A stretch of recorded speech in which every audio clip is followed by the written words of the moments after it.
Wrestling on weed. Wrestling on weed. Wrestling on weed. Wrestling on weed. Wrestling on weed. Wrestling on weed. Wrestling on weed. Wrestling on weed. Wrestling on weed. Wrestling on weed. Subscribe today. Otherwise, we're gonna have a problem.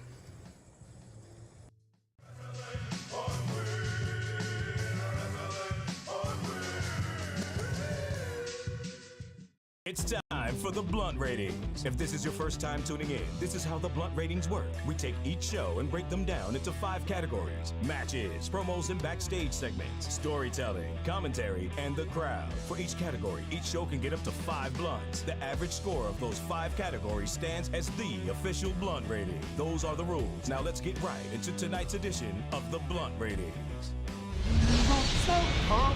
We want the smoke. It's on tour. We want the smoke. We want the smoke. Come on.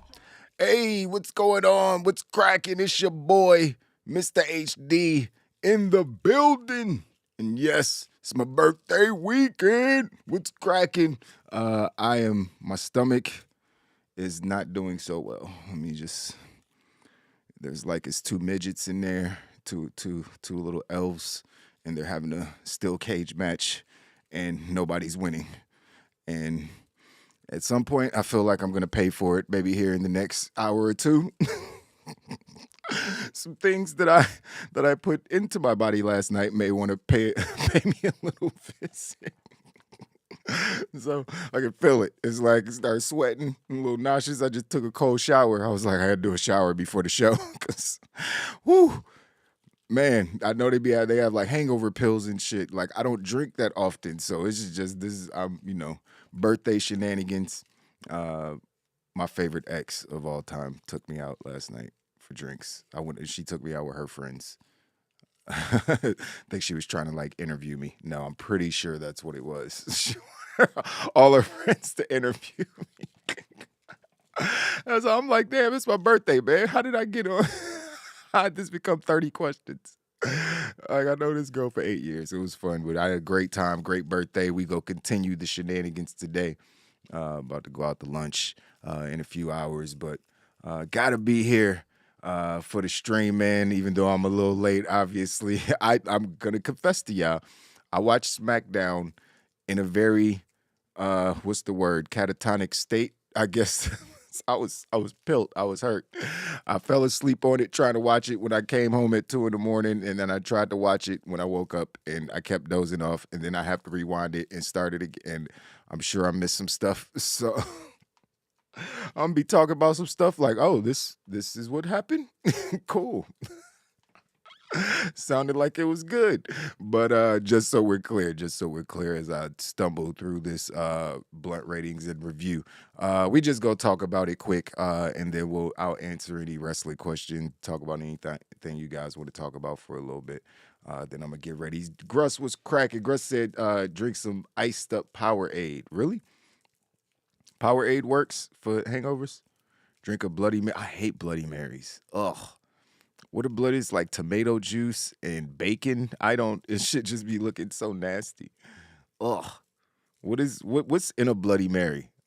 Like I don't drink. I'm not a heavy drinker, so I don't be knowing. Like Shorty was putting me on the drinks last night. You know what I mean? So I'm like, I don't. She was like, oh yeah, you never had a da da da da da. I'm like, a what? Is that somebody's name or a place or a movie title? Like, no, it's a drink. Oh, okay. No, never had one of those before. Then it just be some regular as fuck. Like, yeah, it's just this tequila and this juice. I'm like, fucking elaborate ass names. Just call it that. Let's call it whatever the alcohol is in orange juice. Give it this elaborate ass name. That shit is funny. Tell me what's in a Bloody Mary, man. I gotta find out. I gotta Google that or something. But man, Smackdown. What happened on Smackdown last night? All right, the opening segment was like the best shit of the whole show. I ain't gonna lie. Let me pull up these notes real quick. Yeah, the opening segment, obviously it was the bloodline coming out. The whole tribe too. Sami, Solo, Paul, the Usos, and the tribal chief. all coming out to the ring looking like the greatest faction in wrestling history. They're definitely approaching that. I mean, who's the best faction in wrestling history? Would y'all say that it was it was the Four Horsemen? Would that be the greatest faction in wrestling history? I mean, you really only had one world champion out of that group, but you only got one world champion in the bloodline. So, uh, yeah, I think the Four Horsemen are probably, I don't know. I would say they're the first ones that come to mind for me. I don't consider, like, you got to be more than three. A trio isn't a faction to me. It's got to be like four people minimum. Like the bloodline would work because they had Paul. Paul's the fourth guy. You know what I mean?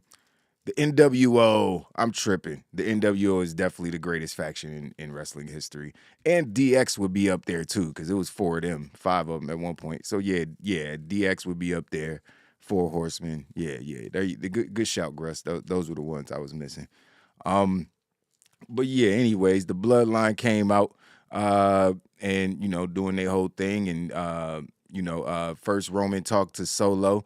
And he was like, yeah, I know the higher up sent you over here, you know what I mean, or whatever, but you answered to me now. And Solo, he was like, acknowledge me. And Solo got on the mic. It was like, I acknowledge you, my tribal chief. Solo it just looks like the most savage person. Well, I don't know, because Jay right now looks literally like a fucking pit bull. This whole segment was hilarious. I did see this. I was kind of awake and I watched it again on YouTube. But, yeah, so he turned to Sami and, it looked like they was getting ready to leave. They played his music, then it looked like they were getting ready. Then he turned around to Sami. He's like, wait a minute, what are you doing here? Like, what's your angle? Why are you even trying to be in you know what I mean, an honorary oos? Like, you know what I mean? What I need you to do right now is take that shirt off. And Sammy's just like looking broken. He's like, wait a minute, what'd I do? I thought we were friends. I thought you liked me. Sami is fucking gold, man. Sami is so good at this role, man. I can't wait until they turn on him and he becomes a fucking the super duper baby face. Like, he's gotta like be fighting for the world title. He's gotta face Roman Reigns for the world title at some point. You know what I mean? They let Jay go at Roman for the world title. You know what I mean? I don't care if he loses, but Sami got to get a world title match just to elevate him to that next level once all this comes to a head. But I'm enjoying Sami as a oos. But it continued on, and he was, just breaking Sami down. He was like, Jay, take the shirt off. So Jay's literally sitting in the back like, ooh, I hate this. Ooh, let me get him. He got the craziest mean mug ever, yo. It almost looks real. It looks like something happened backstage, like, and he actually doesn't like ooh, I hate this so much. Just want to beat his ass. Ooh, you lucky you friends with the boss. But he told Jay to rip the shirt off. So Jay like literally darted over there and just ripped the shirt off of him. I was like, damn, man, it wasn't even like no little split in the collar, man. That probably hurt. Like, so Sami out there with his bare chest. You know what I mean? They talking about Eddie Kingston's shape. Like, Sami just looks like a bowl of mashed potatoes, a skinny bowl of mashed potatoes. It's just like no muscle definition at all. You know what I mean? But that goes to show you don't need to be a fucking bodybuilder to be one of the best pro wrestlers in the world. That's cut and dry. But Sami's sitting there looking all depressed and heartbroken, and he's like, yeah, you can never wear that shirt again. Never want to see you in a bloodline shirt. Sami's like, what'd I do? It's like, I'll never want to see you wear that shirt again because I got you a new one. I was like, what? That shit kind of caught me off guard. I ain't gonna lie. I didn't know what was about to happen. I thought he was actually about to get kicked out. And he's like, because I got you. I was like, oh, shit. So he threw him the T-shirt. And Sami opened up. Sami looked like a fucking child. He was so happy. He looked like my son when I pull out the fucking, the Ritz crackers. Crackers. Like, no more crackers. Got you some vegetables. He's so happy. He's like, oh my God. And the shirt had Sami Zayn honorary Oos in big red letters on it. So he made him officially official, got him his own t-shirt. That shit was dope. So Sami was like, he went and did his handshake with Jimmy, and you know what I mean? He was like fucking with Jay, like, aha, I'm in the group. You can't do nothing. And he dapped up Solo, because Solo and Jimmy fuck with Sami. It's just Jay don't like him for so. I guess he don't trust him. He thinks he's gonna like do some snake shit. I don't know why Jimmy hates him or Jay hates him so much. They haven't explained that, but Jay hates this dude. He like hates him so much. So yeah, then he hugged Roman Reigns, and Roman Reigns hugged him back. It was a dope moment, man. It was cool, and nothing weird happened afterwards. Like, it wasn't Jay was still giving dirty looks. Jay was so depressed when Roman gave him the t-shirt. Jay was like, "Fuck, man! I thought we was about to whoop his ass." He was so depressed. He was like, "No, yo, Fizz, what's cracking? What's cracking, Fizz? Thanks for stopping through, my guy. He was in shape at NXT, been eating those family meals." Facts, because they all shaped like that. The Usos shaped like that too. No muscle definition. Roman the only one with muscle definition in the group. The rest of them, they strong as shit. Yeah, I mean, doesn't take away from that, obviously. But yeah, definitely. Too many of them good hearty Samoan food. Sami wearing a shirt during the match and not singlet like Kingston. Yeah, true. He does wear shirts. He does wear shirts during his matches. I forget. I don't even notice that. Like him, like KO wears a shirt during his match. Yeah, a couple. But Sami's not a big guy. He wears a shirt. You usually don't see that a lot. So yeah, that's interesting just to think about. So after that, we saw the Brawling Brutes backstage. Guess they were getting ready for their match that they were having later against whoever. We'll talk about that in a minute. Then Lacey Evans went up against Liv Morgan, and Lacey Evans is clearly not on anybody's agenda backstage. She ain't even get an entrance from what I saw. And yeah, she just got beat up by someone half her size, and that was it. She got the Oblivion. I think this was more about the shit that happened after the match, because Extreme Rules is coming up. And all right, so I have a problem. So they kept saying during the match she was trying to find her inner Extreme, right? It's like her inner Extreme.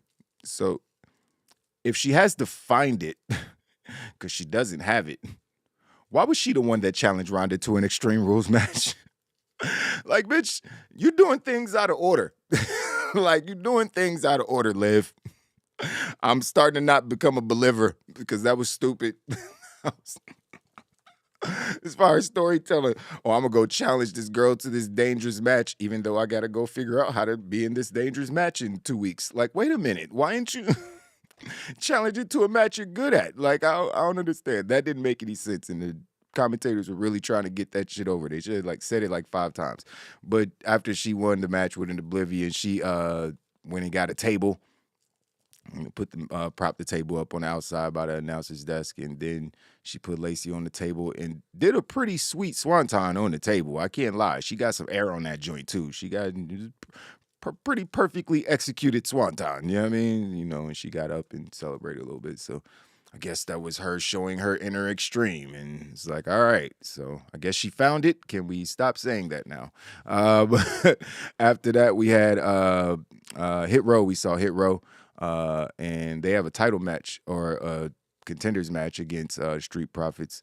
Or they were, no, what happened? Did they have yeah, they had a title match, and that's when the Street Profits came up, and joined them. They was having a little party or whatever. Then you saw Shinsuke backstage at that point. I don't even remember that. I was watching this in the fog. But then you saw Sami backstage. This was funny because he was like, I'm a part of the bloodline now. I want some vegan meals. You should have some vegan meals for me back here. And then he got approached by Ricochet and Madcap Moss, who were just kind of picking on him because, you're the bloodline's bitch, basically, is what they were saying. Why you get your head up Roman Reigns' ass and all kind of crazy shit. And then Solo Sikoa came out of nowhere and just destroyed both of them. It was like, oh, well, we were building those guys up. I guess not anymore. It was like, damn, we did all that work. We like, yeah, Ricochet, give him all these wins. Madcap Moss, let's put him in some matches with important people. And Solo shows up. Let's squash them both. I was like, they couldn't find nobody else. It wasn't no security personnel and nobody they could put back there to get beat up by Solo. Unless they're about to start like a feud with Madcap and Solo, which I guess I'd probably rather see Ricochet and Solo 100%. Like that's a match I'm actually interested in seeing now that I think about it. Yeah, give me that. But yeah, I don't know. That was pretty funny to me. How they let him beat them up backstage because he definitely like destroyed both of them backstage. And then it was they had a video package, another Roman Reigns video or Usos video package, talk about their history with the New Day and all that stuff. Shout out to the new sub Zantana. That's a fire name, bro. Zantana Ortiz. So after that, we had the Maximum Male models come out doing their poses and shit, and that's when they were going up against the New Days. Kofi and Xavier, get well soon. Big E, friend of the channel. Can't wait to see you back, homie. So Mace, they were doing it. They get some move. These guys they got tag team moves. They look like more of a tag team than some of the tag teams that's been together. That might be a stretch, but some of the makeshift tag teams, like they got tag team synergy and good chemistry, even though they're there to get jobbed out 100% of the time. So, they got some offense, but ultimately, Xavier and Kofi ended up winning I think they won with a roll up. I think is what happened. I'm not going to watch it again. But yeah. So then after the match, LA Knight, yep, that's what I'm calling him. He was berating them both. I feel like his gimmick is coming back soon. They might as well just let Maxine Dupree be the manager of Mac, because I don't want them to get rid of Maximum Male models. I don't care. I kind of like the group. I ain't gonna lie. I mean, I don't need to see a 6'10" dude in some tight booty shorts. That's not why I like them, but I just think that there needs to be all different types of gimmicks, and they're funny. Like they're a funny jobber squad. Like I like Maximum Male models. Don't judge me. So I hope they stay around so they can lose a bunch some more. You know what I mean? I wouldn't even mind seeing them get some wins, man. That's how you become even bigger heels. Like people will really hate them if they start beating people. So I'm all with with Maximum Male models staying around, but LA Knight needs to. You know what I mean? They need to do something. Yeah, the one finger tag. Exactly. That shit is fucking perfect, bro. That shit is hilarious. The one finger tag is hilarious, yo. Like the posing during the match and the zoom in, like, bro, that shit is epic, bro. Like that shit it's like watching Zoolander and on live TV. That shit is hilarious, man. Zoolander is an epic comedy. Dumb as fuck, just like this gimmick, but it's also hilarious. Both can be true. So we saw R-Truth do it for mad years. But yeah, LA Knight is coming back, man. This whole Max Dupree shit gotta go, I feel like, at some point. But so what happened after that? Oh, we saw the video package hyping up Otis and Braun Strowman. And then we saw Los Lotharios roll up on B-Fab and Top Dollar and Ashante. And they just got shoot off or whatever. And Gulak was back there. It's just backstage stuff. And then we got a pretty good match, man, between Braun Strowman and Otis, like two big dudes going out there and bumping man meat. Pause. They would, I mean, it's like Braun Strowman powerbomb Otis. That was pretty impressive. Yeah, I mean, Otis got a little offense in, but he ain't do too much. But, like I said, I don't remember everything that happened in this match because I was kind of watching in the fog. Yeah, I mean, it's my birthday, bitch. But after that, I did go back and watch this segment twice because the first time I didn't remember it. Brawling Brutes got interviewed backstage. That happened. And then Drew McIntyre made his entrance, and Karrion Kross attacked him. Karrion Kross or Scarlett. All right, so let's just do this, guys. Let's just do away with the whole fireball, I'm a wizard, Hulk Hogan Ultimate Warrior bullshit Roman candles, not on 4th of July ass gimmick shit. Can we just stop? Name one time that it worked. Oh, wait. Name one time that it worked. I can't remember a time where someone actually executed it properly.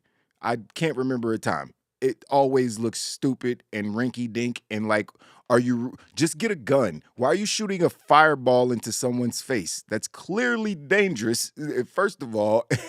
And why?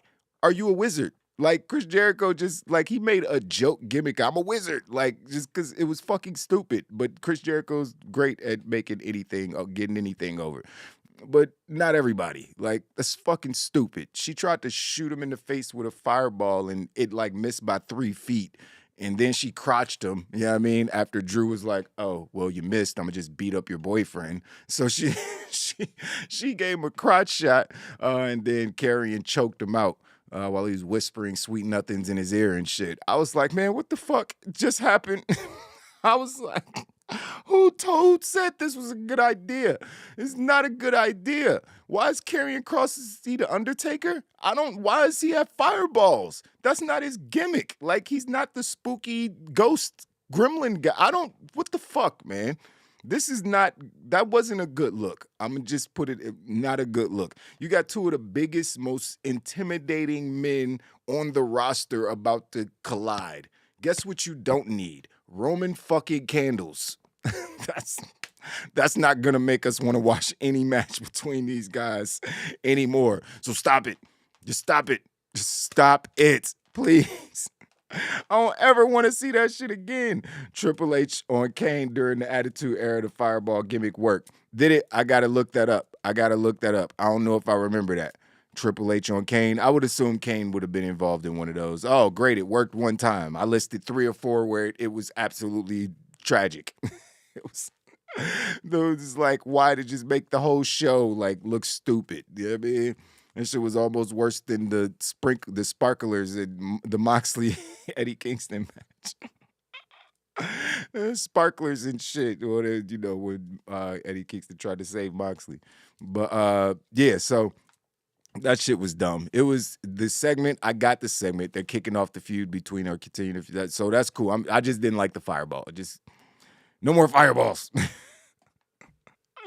Oh man, they're slowly turning him into it. The 923 with the hourglass pointed to him, and he choked out that moment. It said, "What we You think he's gonna be like in a stable with Bray Wyatt? You think him and Bray Wyatt? Damn, man, are they trying to turn him into the spooky guy, man? I guess since everything does turn black and white when he shows up, I guess they kind of are turn him into the spooky guy. So I guess, but then, is the Fiend coming back? You gonna have 2 spooky guys? I guess the Fiend could be on Raw and Karrion could rule on SmackDown, and then we could get the Halloween match between the two at some point. I guess, man, I'm with whatever. Like, I don't hate Karrion Kross and I don't hate Drew McIntyre. Both of them are kind of mid to me. But, I mean, it's like Roman Reigns is the bar and neither one of them are that. So, they cool, but, it is what it is. Oh, yeah, the whole Scarlett being the Oracle thing definitely helps. You know what I mean? That's his get. I just wanted him to be the badass with the hot wife, but I guess there's enough of those. Maybe I don't really know if there's any of those right now in WWE. Nobody's using that gimmick. I feel like that could have worked. But either way, I'm rooting for these guys to have a good feud. I want to see them have 2 or 3 great matches. It's good to see big guys have good wrestling matches because a lot of people don't think that they can do it all the time. And when you got Drew McIntyre can have a good match with anybody. I think, it's just about seeing how this character work and the storytelling is during this feud, because it could get real weird. We know Drew McIntyre likes to talk about swords and flowers and islands and all kind of magical elves and shit when he does promos sometimes. And we know Karrion likes to talk about fucking hourglasses and TikToks and maybe Instagrams. I don't fucking know. But they both become some weird ass promos. So this shit could get real awkward real fast.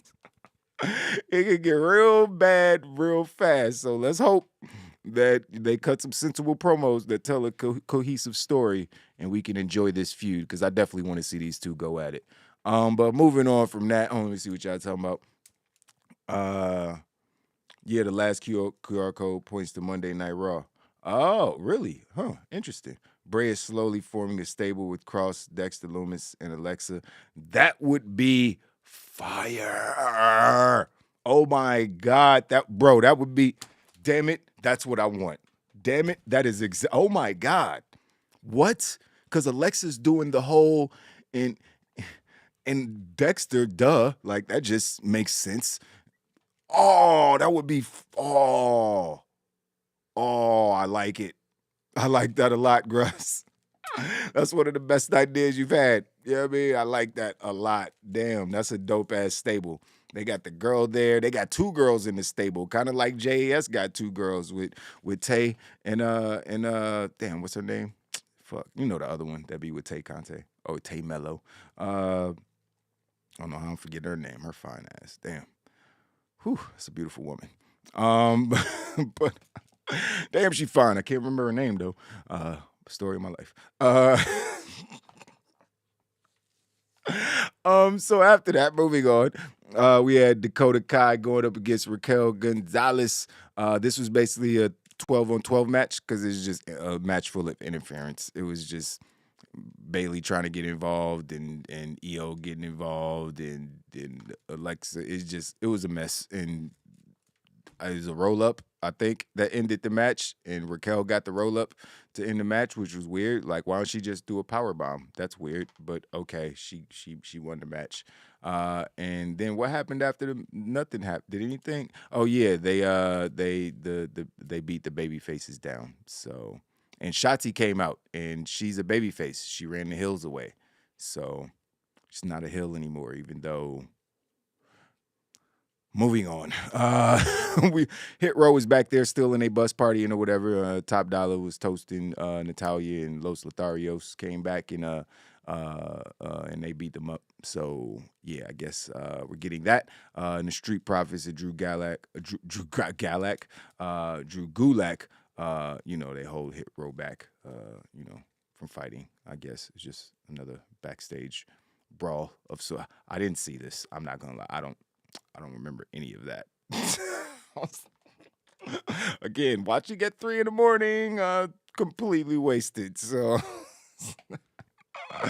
I'm sorry. But back. Oh yeah, I do remember this because I watched it on YouTube. But Brawling Brutes, Ridge Holland and Pete Butch Dunne, and I'm glad he's definitely Pete Dunne again. The whole gimmick is back, except for he has a jacket and a hat now. But the wrestling, the attitude, everything is back. You know what I mean? Him doing, everything is Pete Dunne. So it's good. I'm cool with him being Butch. You know what I mean? As long as he's Pete Butch Dunne and that's his nickname, it makes sense, whatever. But they went up against the Usos for the championship match, man. Obviously they won an opportunity at the titles in the Fatal 4-Way, and this is their chance. And the match was good, man. It's a fucking really good match. I'm glad that motherfucking Ridge Holland is strong as shit. I knew that already, but I don't know if they given an opportunity to show how strong he was. You know what I mean? A lot. Since he's been on the main roster, outside of him dropping Big E on his fucking head, asshole. It's really hard for me to like this guy. I ain't gonna lie. Even though I know Big E forgave him and it was an accident and blah, blah, I get it. I'm not holding, things happen. It's dangerous sports, not ballet. But damn it, man, Big E, fuck, drop Corbin on his head. I'm sorry. That was mean. I didn't mean that. I'm sorry. Take it back, kind of. But the match was good, man. These guys all went at it. I'm not going to describe what was in the match because I barely remember. I just remember it was a good match, and I have the notes here. I just don't feel like reading them. So it was a good match. Go watch it.